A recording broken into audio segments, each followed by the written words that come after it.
lorsqu'on arrive à la phase de définition des bâtiments qui ont des parties privatives et des parties communes, ce qui est le cas de la plupart des bâtiments, hein, ça comprend les bâtiments à usage d'habitation, les parties privatives étant les appartements et les parties communes, c'est un peu le reste. Donc c'est le couloir, les paliers, l'entrée de l'immeuble, etc. Ça comprend également les hôtels, les parties privatives c'est les chambres, ça comprend les internats, ça comprend les centres commerciaux, les parties privatives c'est les boutiques.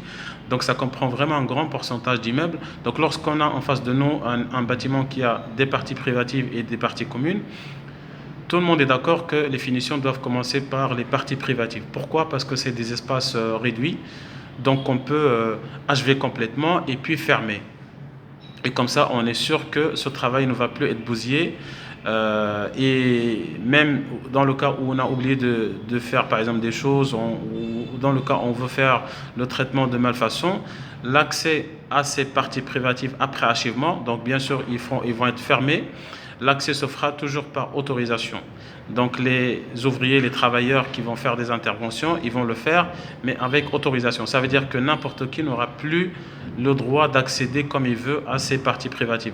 Donc tout le monde est d'accord que la finition, elle commence par ces parties privatives, et ensuite, bien sûr, on ferme, et ensuite, on sort pour achever les parties communes.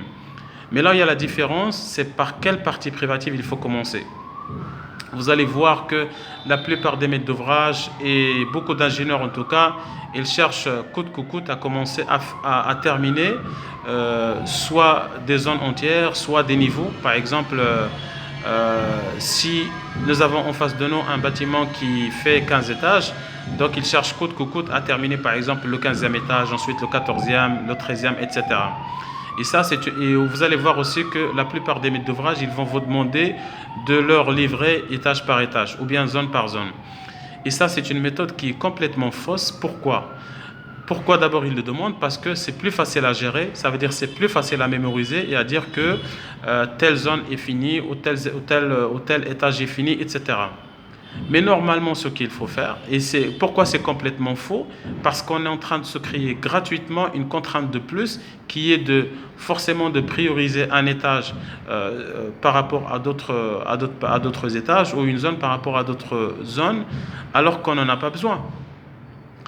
Normalement, ce qu'il faut faire, c'est qu'il faut commencer par les parties privatives qui sont où il y a le moins de points de blocage, ou qui peuvent être finis rapidement. C'est-à-dire, par exemple, parce que si je décide, par exemple, de finir étage, supposons que c'est un immeuble à usage d'habitation, et je décide de finir immeuble par immeuble. Je suis au 15e, supposons que c'est un immeuble qui fait 15 étages, donc je suis au 15e étage, je décide de finir le 15e étage.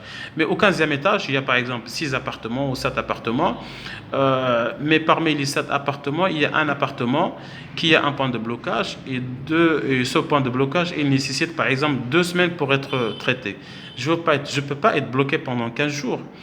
Si je descends au 14e étage, j'ai par exemple dans l'un des appartements, ou 2 appartements, ou 3 appartements, j'ai des points de blocage dont les traitements nécessitent par exemple 3 semaines. Je ne peux pas être bloqué pendant 3 semaines.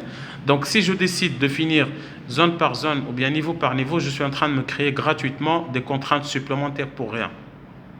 Donc ce qu'il faut faire, c'est qu'il faut faire un bilan ça veut dire un bilan des travaux restants de toutes ces parties privatives, et voir quelles sont les parties qui sont presque où il n'y a pas de point de blocage, ou bien il y a juste quelque chose. Ça veut dire que les travaux de définition ne sont bloqués par rien.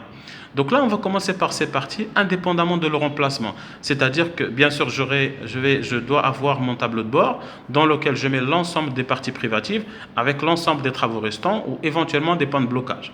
Donc j'ai par exemple 5 appartements au 15e étage, j'ai 7 appartements au 2e, j'ai 6 au 3e.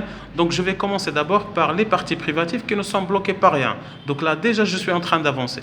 Bien sûr, entre-temps, je suis en train de lever les points de blocage des autres parties. Donc si par exemple j'ai le point de blocage dont on venait de parler au 15e étage, qui nécessite 2 semaines, je ne vais pas bloquer pendant les 2 semaines, mais pendant les 2 semaines, je suis en train de balayer les parties où je n'ai aucun point de blocage, et en même temps, je lance l'opération pour traiter ce point de blocage.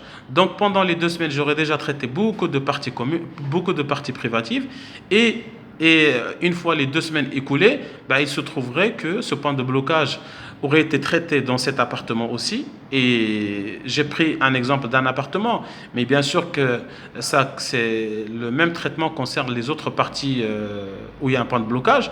Donc pendant ces 2 semaines ou pendant ces 3 semaines, j'aurais avancé sur les autres parties privatives et en même temps, j'aurais traité ces points de blocage. Donc je vais revenir vers ces parties privatives pour les traiter et ainsi de suite. C'est moins agréable, mais c'est plus rapide. Et la plupart des maîtres d'ouvrage, ils vont vous demander de livrer étage par étage, zone par zone, seulement parce que c'est plus agréable et parce que c'est plus facile à mémoriser, mais c'est plus lent. Donc, lorsqu'on vous demande de finir zone par zone, étage par étage, si vous voulez épater votre client, peut-être c'est la meilleure façon. Mais si vous voulez aller plus vite, c'est pas la meilleure façon. Vous commencez par, bien sûr, faire un bilan de tous les points de blocage ou les travaux restants et surtout les points de blocage.